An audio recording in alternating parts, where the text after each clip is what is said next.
Welcome into The Wealthy Life. I am Ben George with Harrison Quinn, founder, advisor, and CEO of HDQ Wealth. And we think wealthy life, Harrison, you think about a nice bank account, plenty of money, you've invested well. But I know when you really get into it, to have a successful life, when you think about long-term legacy, all those things, there's a lot that goes into it beyond investing. Oh, yeah. Well, today we're going to get into that. We're going to talk about a few of the things that if you haven't paid attention to, if you haven't had conversations about, well, you might be falling short. You might not quite be ready to retire.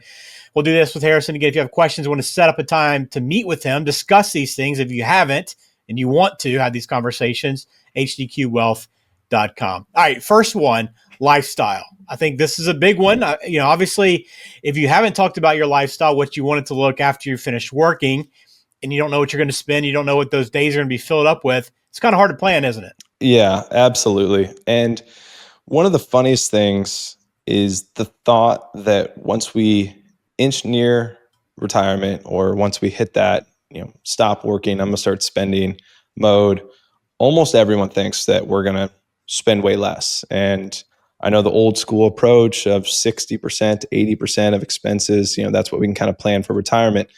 And in my opinion, that's kind of a lazy calculation that some old financial dude came up with to make you save less for retirement, to make your financial plan look better for you so that you felt better about it as you were going through your life.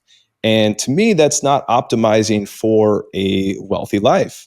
And so most people, and especially as we're living younger, we're healthier. You've got 80-year-olds, doing triathlons, all these crazy things that are happening with modern technology and our healthcare. And so we want to enjoy the retirement years. We're not just going to sit on the front porch and rock back and forth anymore.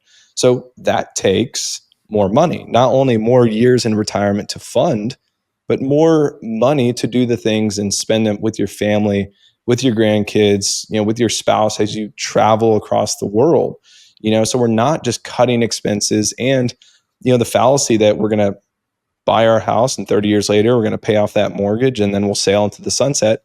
People are moving. I think it's every 6 to 7 years, the average person is moving. And so even at that retirement age, you probably don't have a paid off mortgage, and you might have some nice equity in your house, but things are changing, and people are acting younger, they're living younger, and they're living longer.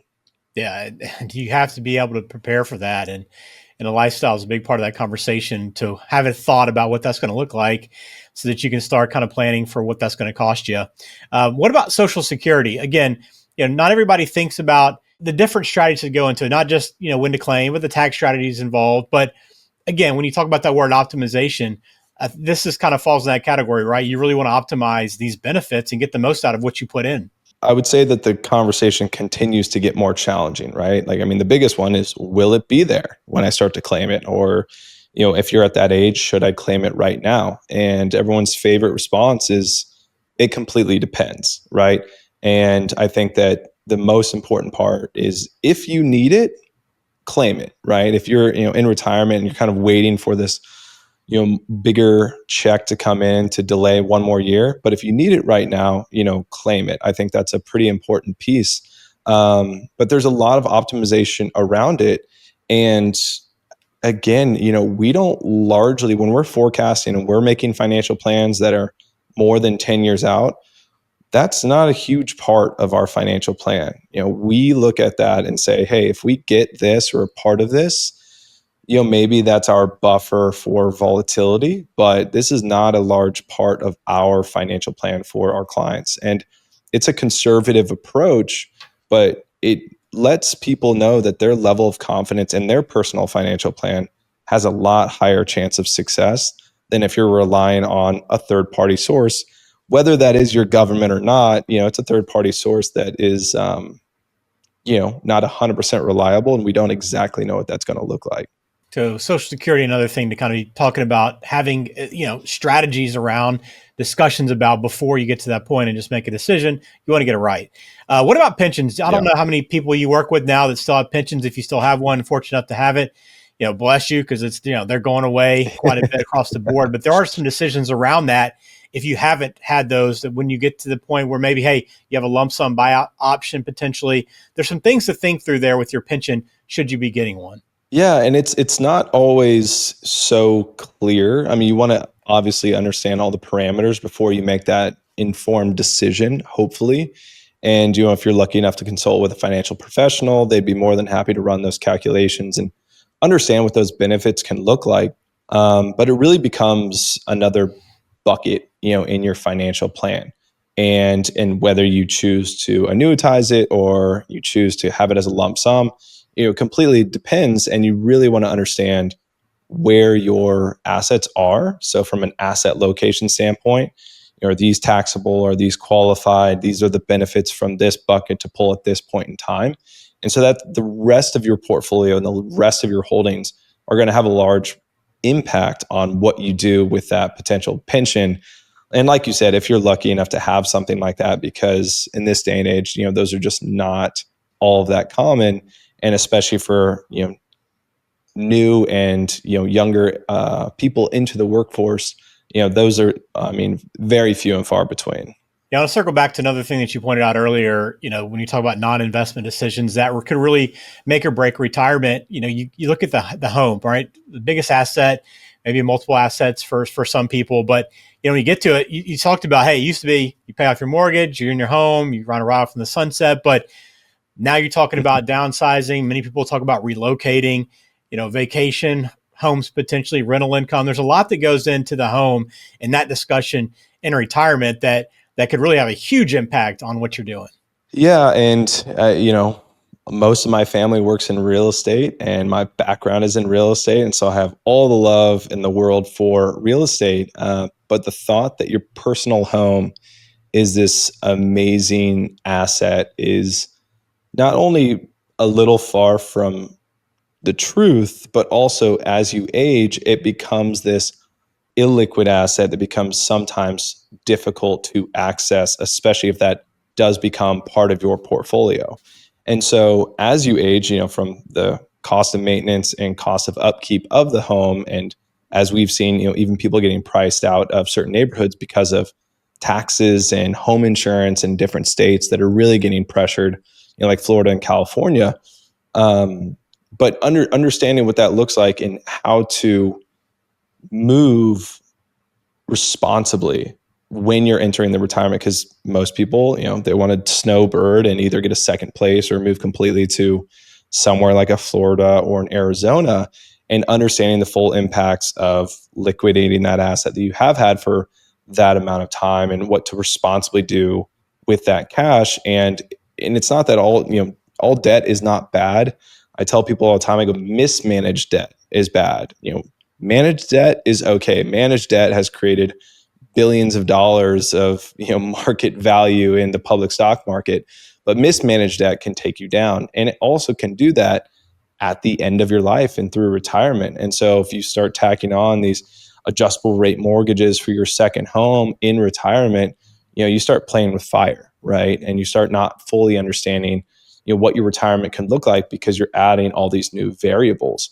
And if you're not wanting to do leverage and have debt on a new home or a second home, then you're starting to pull a lot of liquidity from probably your old 401k or your investment account and your brokerage account. And again, those things have tax consequences. And then one of the biggest thing, and what people miss all the time, is the opportunity cost, right? And so you're buying this and selling that, and the cost of this versus that, and the spread is what you want to look at. And that's the challenge when people are making these decisions.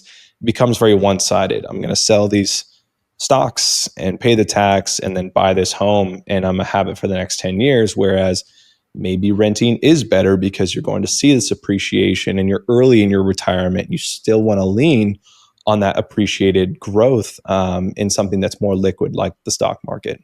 Another area that I think people don't really want to talk about because it's not fun, right? It oftentimes involves, you're thinking about a day when you can't get around a lot, but health questions have to come up and health conversations, whether it be Medicare, health insurance. I mean, these are could be big expenses potentially in retirement. You're having these conversations well ahead of somebody actually walking away and going off into retirement, right? Yeah, absolutely. And I think we're about to get my puppy here who's going to make a cameo. Hi. Yeah, I mean, like anything, the earlier that you plan, the better off you're going to be. And the conversations at a young age, from insurance to long-term care or mortality or morbidity. There you go. I'm a finance guy, not a grammar guy. But these things are super and incredibly important to be able to protect and insulate from possible big financial mistakes. There he is. There's the puppy. Um, and those and that on top of it is the estate plan as well. Hi, are you going to make a feature? Thank you. Yeah, that estate planning is kind of another kind of area that you kind of have to talk through and make a plan for. But all these things kind of work together, right, Harris? I mean, we kind of touched on this a little bit in past episodes, but all these little pieces work together in order to put together a successful plan that allows you to live that wealthy life and have confidence in it. Yeah, and when you're talking about a person, and similar to everyone needs to think about themselves as a business owner, having a holistic outlook is really the only successful way and optimized way to look at yourself as a financial balance sheet and as your personal corporation.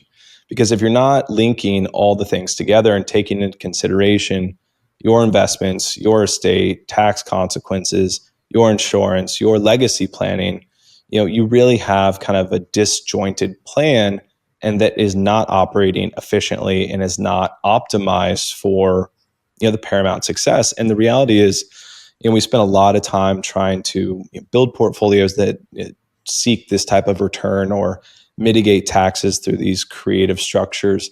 But at the end of the day, we just want to live our wealthy life. And that's typically with our friends, our family. We're not completely consumed with thinking about finances or taxes or paying bills. And really, when we get to that point, which we all do, we don't want to have to worry about when a family member or ourselves, nearing those end of days, and we're concerned about who gets what, who's in charge of this, does he have a do not resuscitate on his healthcare power of attorney? And these are really tough questions that you should be addressing early on when everyone is, mentally astute and can confidently speak on those things. And then when you get to that point, you can mourn, you can celebrate, and then you can also financially plan for that next step, because that's the part of life that becomes great when you have a properly structured estate that is transitioning to the next generation to empower them. Well, if somebody's been really hyper focused on investments and markets and really just saving money through the 401k and done a good job with that, that's a great starting point. But if they're now looking to shift gears now and start thinking about some of these other things and they schedule a consultation, what's kind of the first steps? What are the first things you run through when you meet with someone at HDQ Wealth? I mean, at first, like your age, right? As much as we'd want to force people to start planning about, their actual retirement and their potential, declining health at 25, that's probably not necessary and, probably not going to happen. And so once you start hitting like the 45, 50, 55, even up till you're 60, probably 10 years before you're thinking you want to retire, this is a really important time to start ironing out, what does retirement look like? And, how am I going to insulate and plan for when I do get older? And do I need an assisted living? And do I have a spouse? Or are they healthier than me? Are they not healthier than me? Looking at your biological, history and health history to say, hey, what am I potentially looking for, like from a dementia standpoint, and all those types of things that I'm the furthest thing from a doctor, but we can forecast a little bit more on what that may look like.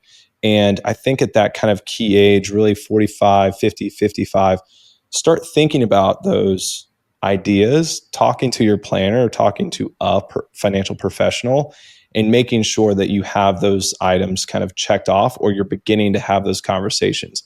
Because for most types of strategies like that, it only gets harder when you get older and more expensive. And so the more you wait, just like if you wait to invest, it'll cost you later. It just becomes more challenging.